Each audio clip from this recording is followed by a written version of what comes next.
The Kakhovka Reservoir in southeastern Ukraine was once one of the largest in Europe. 150 miles long, it held nearly 20 billion tons of water from the Dnipro River.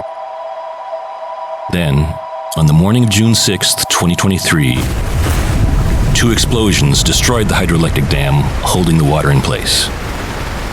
Water surged through the breach at a rate up to 50,000 cubic meters every second, 30 times the Dnipro River's normal flow. The Kakhovka Reservoir emptied almost completely, submerging 620 square kilometers of surrounding territory. The floodwaters reached up to 10 meters high at their peak. The human toll was devastating. Dozens of people perished. At least 17,000 homes were destroyed, and millions of people were left without drinking water. Evidence from satellite imagery and seismic data strongly implicates occupying Russian forces in the deliberate destruction of the dam. This act was a calculated military strategy. Russia had seized the dam during the first days of its invasion of Ukraine. In 2023, the dam lay on the front lines of the conflict. Blowing up the structure aimed to disrupt Ukrainian counteroffensives by cutting off critical road and rail lines across the river, flooding potential landing zones, and diverting Ukraine's attention and resources towards emergency disaster relief. The devastation of the Kakhovka Dam highlights an alarming trend. Water resources worldwide face rising pressures from armed violence. Historically, water systems have often been collateral victims of warfare. Today, however, water systems are being weaponized, intentionally targeted to achieve strategic military objectives. Worrisomely, disputes over access to and decision-making about water resources are also stoking tensions that can generate potentially violent conflicts between water users, communities, and countries.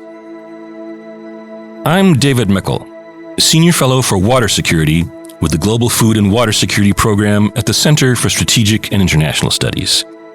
You're listening to a 6-part podcast exploring the dynamics of water conflict and the possibilities of water cooperation. This is Hidden Depths.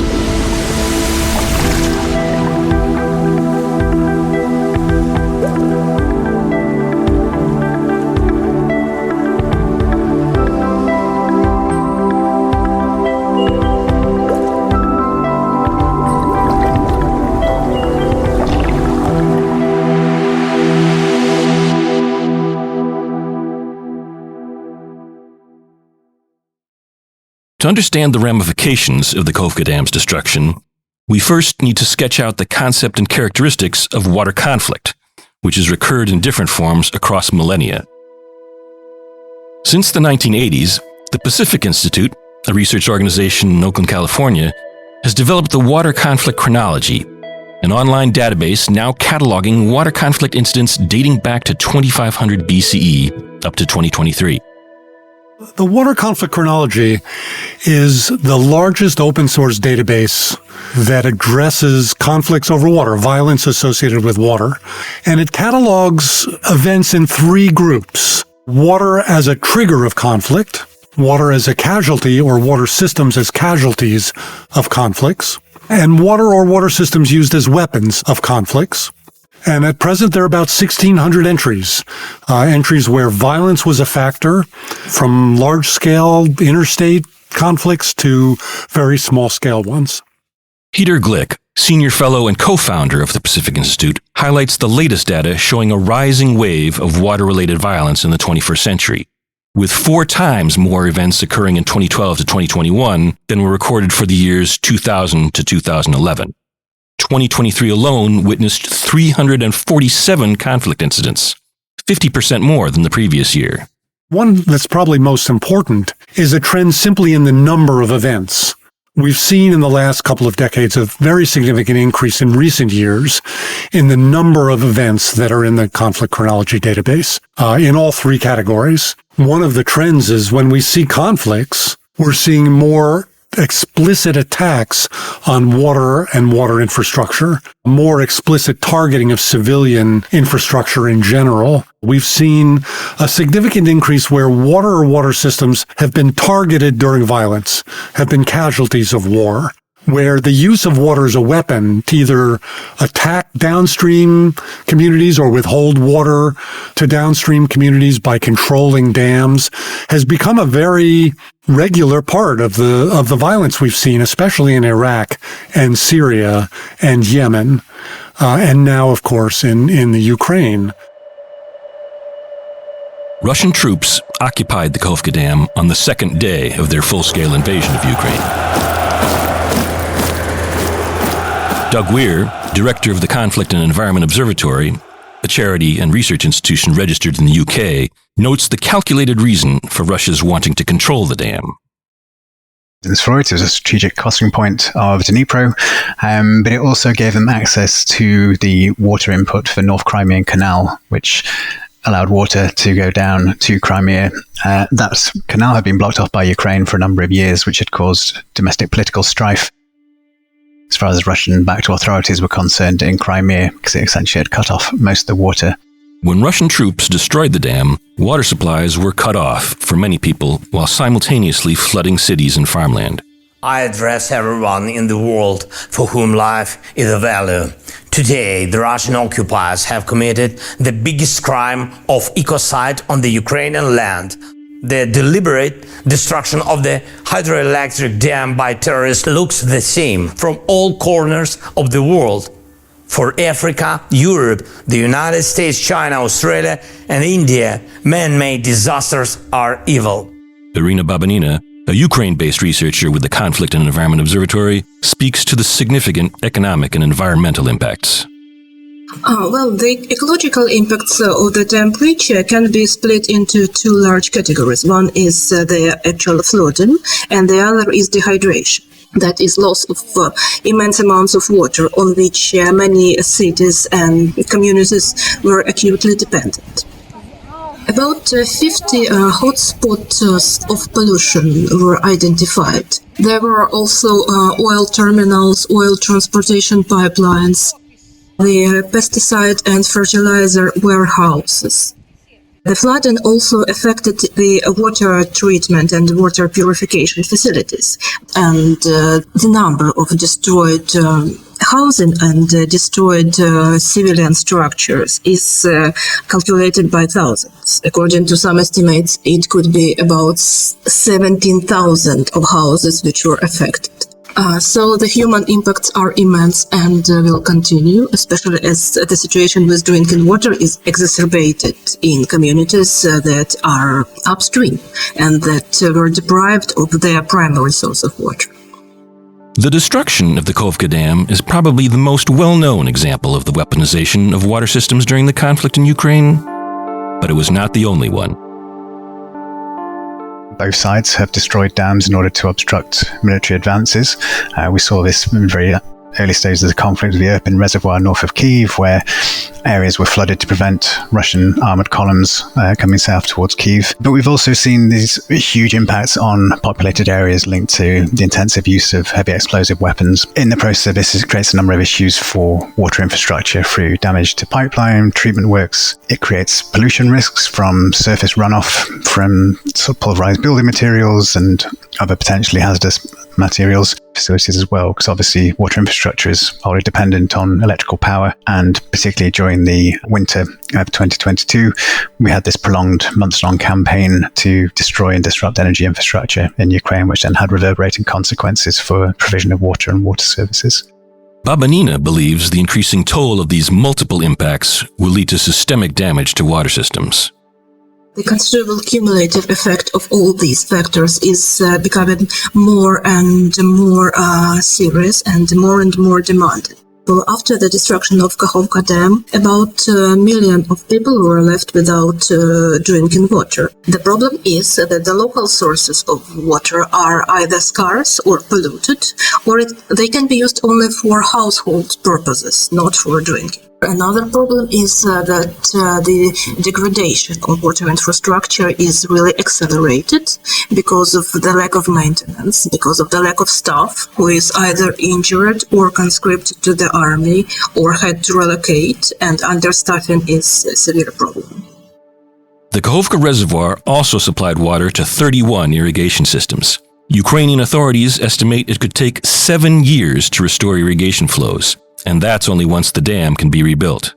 Prolonged disruption to irrigation capacities around the region, soil contamination, uncleared explosives, these challenges could compromise the longer-term viability of much of the area's economy and the overall fabric of communities which previously relied on the Kakhovka Dam and reservoir. Well, I think that's one thing which has been very interesting from an environmental perspective in the case of Ukraine, that the environmental narrative of conflict has been far more visible than in pretty much any other conflict we've looked at. And there are multiple reasons for that, from the advocacy of the government to the scale of the damage to particular incidents like Kakhovka or to Zaporizhia, but also to the number of people who are documenting the harm. And that environmental visibility then raises the question of to what extent will the environment feature in recovery? Because typically states don't do particularly well when it comes to integrating environmental recovery post-conflict. Is this a conflict where we will see the environment sort of meaningfully included in recovery? And that's not just in terms of donor response, but also from a government level as well. And I think certainly some of the conversations we've seen around Kakhovka and elsewhere are indicative of that sort of awareness and, about using this as a turning point.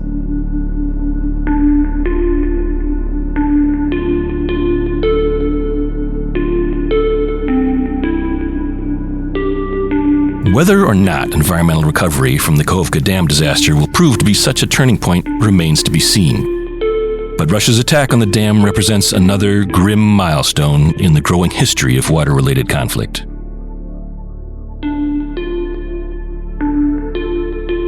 Water as a trigger of conflict is what people mostly think about when we think about violence associated with water, the idea of water wars. That is, disputes and violence associated with control or access to fresh water, where water is scarce, where water rights are disputed. And in those cases, the commonality is mostly water scarcity or disputes about water rights and water control. Growing demands are imposing mounting strains on global freshwater resources, says Peter Gleick. So are increasing environmental pressures and the impacts of climate change.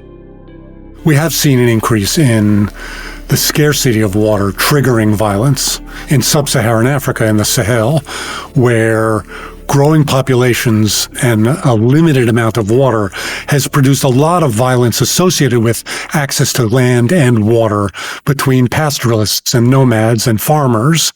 We've seen the same thing, violence associated with the scarcity and control of water simply in periods of drought in Iran and India, where there have been riots over disputes over who controls access to water during droughts. My guess is we're also seeing partly the effect of climate change. Some of the most significant impacts of climate change are going to be on and are already on water resources.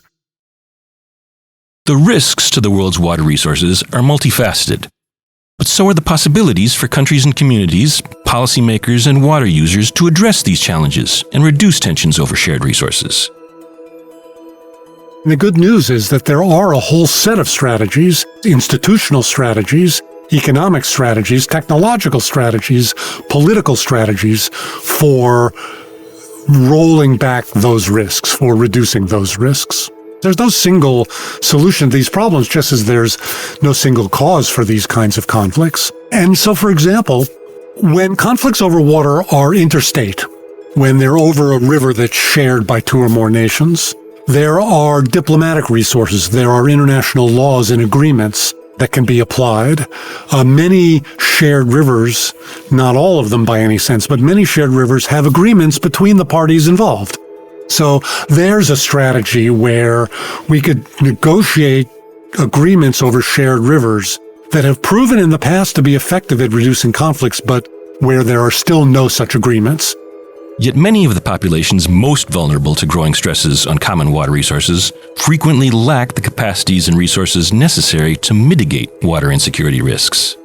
The Water for the Poor Act that Congress has passed over the years to increase U.S. donor capacity for meeting basic human needs for water and sanitation in developing countries, and that's been a very important role. USAID has played an important role in that. I would argue the State Department could play a much more aggressive role at helping negotiate conflicts over water and reduce the risks of conflicts over water between countries, to help develop the kinds of treaties that don't exist in some of those shared watersheds. We have a lot of resources, technological, political, and economic, that we could help bring to bear on some of these issues. Around the world, some 2 billion people live without access to safe water and sanitation. And that raises tensions over access to and control of water, sometimes leading to violence.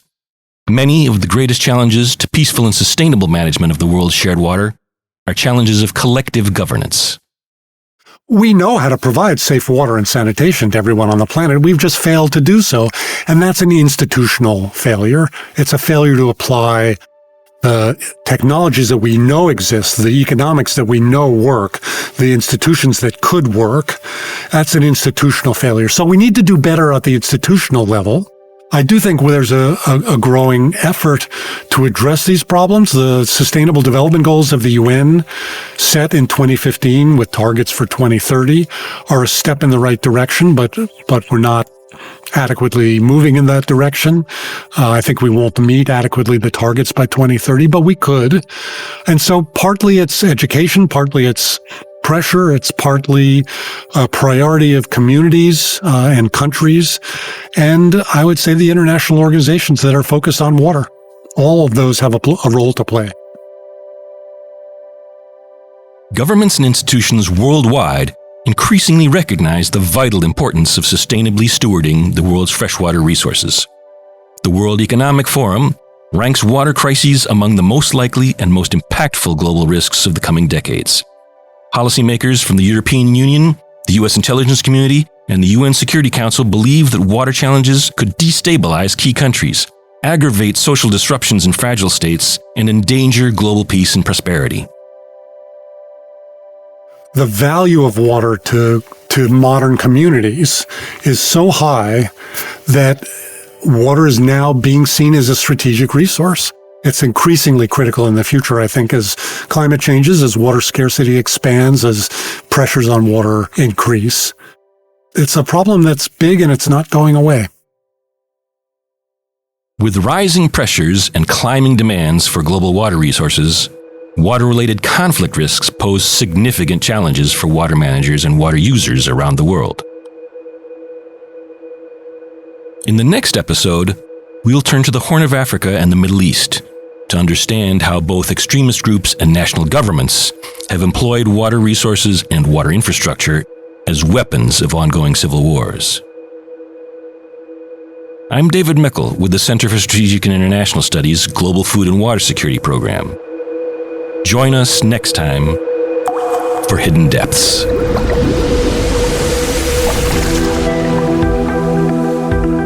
Hidden Depths is an initiative of the Project on Water Security, part of the CSIS Global Food and Water Security Program. Thank you to our guests, Peter Gleick, Senior Fellow at the Pacific Institute, and Doug Weir and Iryna Babanina of the Conflict and Environment Observatory. Hidden Depths is produced by Sarah Baker, edited with Emma Dodd, and narrated by David Michel.